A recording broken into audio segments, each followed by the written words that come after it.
कई बार लोगों के ये क्वेश्चंस आते हैं कि क्या हम लॉ ऑफ अट्रैक्शन की मदद से दूसरे लोगों को बदल सकते हैं, उनके विचारों को, उनके माइंड को, उनके थॉट्स को कंट्रोल कर सकते हैं। क्या लॉ ऑफ अट्रैक्शन से ये पॉसिबल है? और सच बताऊँ ना, जब मैं ऐसे सवाल पढ़ती हूँ तो मेरे माइंड में पता है क्या आता है?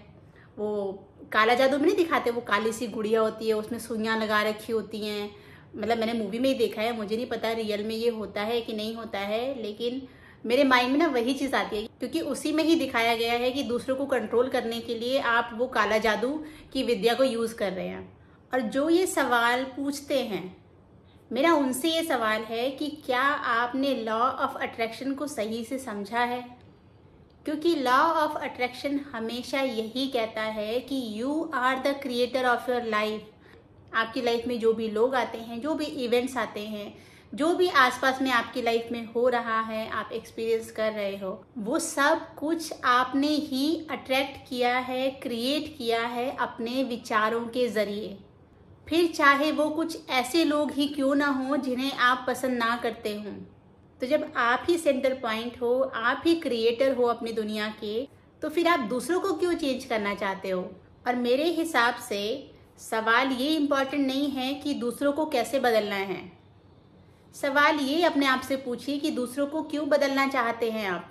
आई नो कि आपके पास रीज़न है कि उन्होंने आपको हर्ट किया है, आपको परेशान किया है, आपको दुख पहुंचाया है, वगैरह वगैरह। तो उन लोगों को बदलने से, उनके विचारों को बदलने से क्या बदलाव आपकी ज़िंदगी में आएगा, इस पर हम एग्जाम्पल के साथ बात करेंगे। बट उससे पहले मैं एक बात और बताना चाहती हूँ कि लॉ ऑफ अट्रैक्शन ये भी कहता है कि हम जिस भी चीज़ पर अटेंशन देते हैं, जिस भी चीज़ पर फोकस करते हैं, वो चीज़ एक्टिवेट हो जाती है और वो हमारी लाइफ में और ज़्यादा आने लगती है।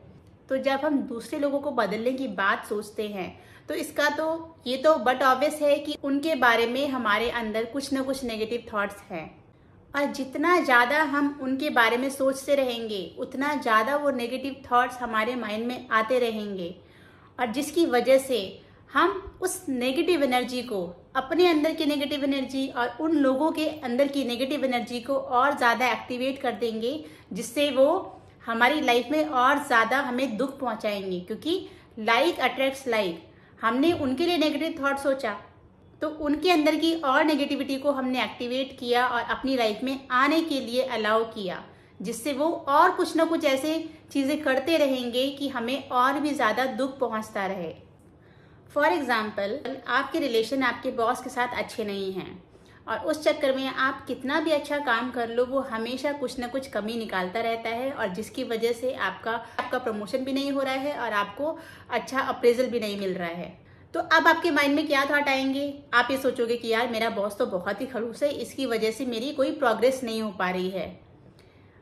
और दूसरा, फिर आप ये सोचोगे कि मैं ऐसा क्या करूं कि जिससे इसकी नज़रों में मैं अच्छा बन जाऊं और ये मेरे काम को अप्रिशिएट करने लगे।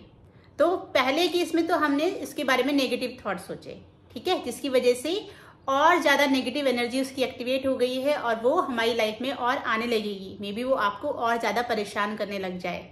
और दूसरे पॉइंट में जब आपने सोचा कि मैं ऐसा क्या करूं जिसकी वजह से इसकी सोच मेरे लिए बदल जाए, पॉजिटिव हो जाए, तो यहाँ पे आप क्या करने की कोशिश कर रहे हो कि आप किसी दूसरे का माइंड रीड करने की कोशिश कर रहे हो, उसकी पसंद नापसंद को समझने की कोशिश कर रहे हो, जो आप शायद कभी ना समझ पाओ। तो वहाँ पर आप अपनी एनर्जी वेस्ट कर रहे हो। तो इसका सॉल्यूशन क्या है? इसका सॉल्यूशन ये है कि आप सेल्फिश हो जाओ। जैसे अब्राहम हिक्स कहती हैं कि भाई सेल्फिश बन जाओ, सिर्फ अपने बारे में सोचो कि मेरे लिए क्या अच्छा है। तो यहाँ पर आप अपनी एनर्जी उसके माइंड को पढ़ने के लिए लगा रहे हो कि मैं इसके माइंड को चेंज करने के लिए क्या करूँ। इससे अच्छा आप उस एनर्जी को ये सोचने में लगाओ कि मेरे लिए यहाँ पर क्या बेस्ट है, मेरे लिए क्या अच्छा होगा। जैसे कि इस केस में आपके लिए आपकी अच्छी सैलरी चाहिए, आपको अच्छी पोजीशन चाहिए कंपनी में, और आपको अपने बॉस के साथ अच्छे रिलेशन चाहिए। तो हम अपने आप को अच्छे से इजीली समझ सकते हैं, दूसरों को नहीं समझ सकते। तो अपनी एनर्जी को उस जगह लगाइए जहां पर आपको बेनिफिट ज़्यादा मिले। ठीक है, तो आपने अपनी ज़रूरतों को समझा कि भाई मुझे क्या चाहिए, अच्छी सैलरी, अच्छी पोजीशन और अच्छा बॉस। तो मैंने जो वीडियो बनाई थी ना नेविल गॉडार्ड की 3 स्टेप मैनिफेस्टेशन प्रोसेस में, तो उसमें आपका ये स्टेप 1 हो गया कि आपने अपनी डिजायर कंफर्म कर ली कि मुझे ये चाहिए। अब स्टेप 2 में क्या था, आप उस डिजायर के अराउंड एक ऐसा सिनेरियो क्रिएट कीजिए जिसमें आपकी वो डिजायर पूरी हो चुकी है और उसके बाद आपकी लाइफ में क्या क्या चेंजेस आएंगे। जैसे प्रमोशन हो जाएगा तो मे बी आपको एक टीम मिल जाए, अच्छी सैलरी होगी तो आप जो भी आप अपनी सैलरी से प्लानिंग कर रहे हो कुछ खरीदने के लिए या कहीं जाने के लिए, आप सोचिए कि वो चीज़ आप ले चुके हो ऑलरेडी, वो चीज़ हो चुकी है। और बॉस के साथ अच्छे रिलेशन के लिए आप ये सीन क्रिएट कर सकते हो कि आपका बॉस आपको टाइम टू टाइम अप्रिशिएट करता रहता है, अपने सीनियर्स के सामने भी आपके काम की बहुत तारीफ करता है। और फिर स्टेप 3 में आपको अपनी इमेजिनेशन में हर रात सोने से पहले ये सिनेरियो रिपीट करते रहना है। और जब आप ये स्टेप्स फॉलो करेंगे तो तब आपकी लाइफ में चेंजेस जरूर आएंगे। और जरूरी नहीं है कि वो चेंजेस आपके करंट बॉस के माइंडसेट को चेंज करके आए। हो सकता है कि आपको दूसरी कंपनी में जॉब मिल जाए with promotion, with a good salary hike, और एक बहुत अच्छा बॉस और एक बहुत अच्छी टीम आपको वहां मिले और वहां पे आपको टाइम टू टाइम प्रोग्रेस मिलती रहे। तो इससे क्या हुआ कि आपकी डिजायर भी पूरी हो गई और आपको किसी दूसरे इंसान को बदलने के लिए एफर्ट भी नहीं लगाने पड़े।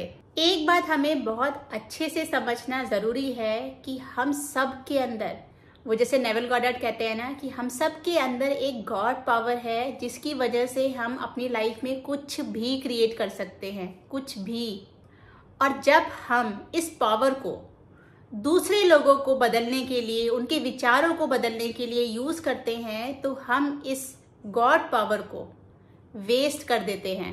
क्योंकि इस पावर को, जो हमारे पास पावर है, हमारी गॉड पावर को हम सिर्फ अपने लिए ही यूज कर सकते हैं। हम उस पावर से दूसरों को कंट्रोल नहीं कर सकते हैं। आपको सिर्फ अपनी जरूरत समझना है, अपनी डिजायर समझनी है और उस पर फोकस करना है, दूसरों पर नहीं। दूसरों पर फोकस करोगे तो आप अपनी पावर को वेस्ट करोगे।